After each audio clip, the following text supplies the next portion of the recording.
जय माता दी दोस्तों, आइए हम सब मिलकर के दुर्गा सप्तशती के 7वें अध्याय का अध्ययन करते हैं। 7वां अध्याय चंड और मुंड का वध। जय माता दी। शुरू करते हैं। जय मां। मैं मातंगी देवी का ध्यान करता हूँ। वे रत्नमय सिंहासन पर बैठकर पढ़ते हुए तोते का मधुर शब्द सुन रही हैं। उनके शरीर का वर्ण श्याम है। वे अपना एक पैर कमल पर रखे हुए हैं और मस्तक पर अर्धचंद्र धारण करती हैं तथा कुम्हार पुष्पों की माला धारण किए बिना बजाती हैं। उनके अंगों में कसी हुई चोली शोभा पा रही है। वे लाल रंग की साड़ी पहने हाथ में शंखमय पात्र लिए हुए हैं। उनके वदन पर मधु का हल्का हल्का प्रभाव जान पड़ता है और ललाट में बेदी शोभा दे रही है। हे माँ। ऋषि कहते हैं, तदंतर शुंभ की आज्ञा पाकर वे चंड मुंड आदि दैत्य चतुरांगिनी सेना साथ अस्त्र शस्त्रों से सुसज्जित हो चल दिए।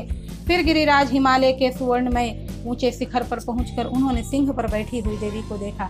वे मंद मंद मुस्कुरा रही थीं। उन्हें देखकर दैत्य लोग तत्परता से पकड़ने का उद्योग करने लगे।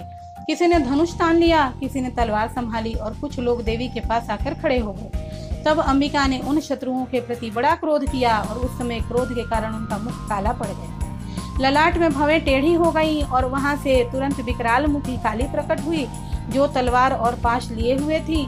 वे विचित्र खटवांग धारण किए और चीते की चरम की साड़ी पहने नर मुंडों की माला से विभूषित थी।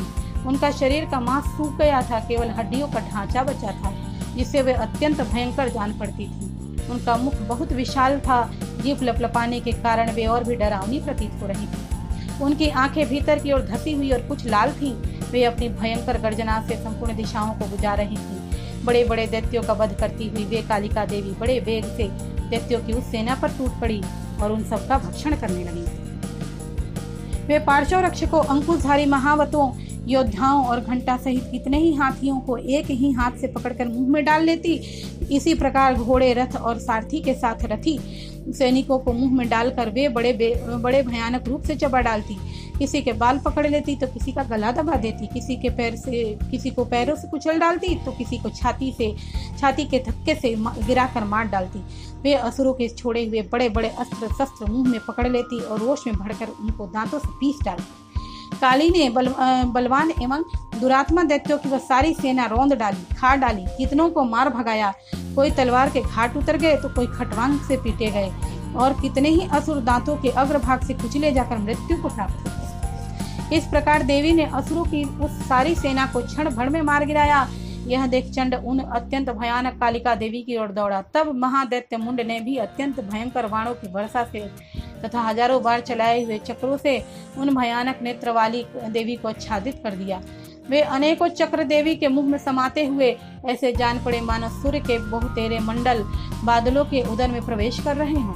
तब भयंकर गर्जना करने वाली काली ने अत्यंत रोष में भरकर विकट अट्टहास किया और उस समय उनके विकराल बदन के भीतर कठिनता से देख जा सकने वाले दांतों की प्रभा से वे अत्यंत उज्जवल दिखाई देती थी।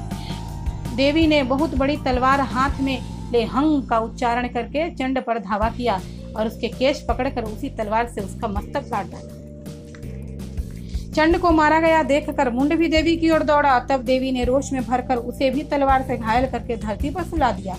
महापराक्रमी चंड और मुंड को मारा गया देखकर मरने से बची हुई बाकी सेना भय से व्याकुल होकर चारों ओर भाग गई। तदंतर काली ने चंड और मुंड का मस्तक हाथ में ले चंड के पास जाकर प्रचंड अट्टहास करते हुए कहा, देवी, मैंने चंड और मुंड नामक इन दो महापशुओं को तुम्हें भेंट किया है।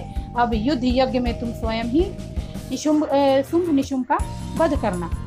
ऋषि कहते हैं, वहां लाए हुए उन चंड मुंड नामक महादैत्यों को देखकर कल्याणमयी चंडी ने काली से मधुर वाणी में कहा, देवी, तुम चंड और मुंड को लेकर मेरे पास आई हो, इसलिए संसार में चामुंडा के नाम से तुम्हारी ख्याति होगी। इस प्रकार श्री मार्कंड पुराण में सर्वणिक मनोंतर कथा के अंतर्गत देवी महात्म्य में चंड मुंड वध नामक अध्याय सुना।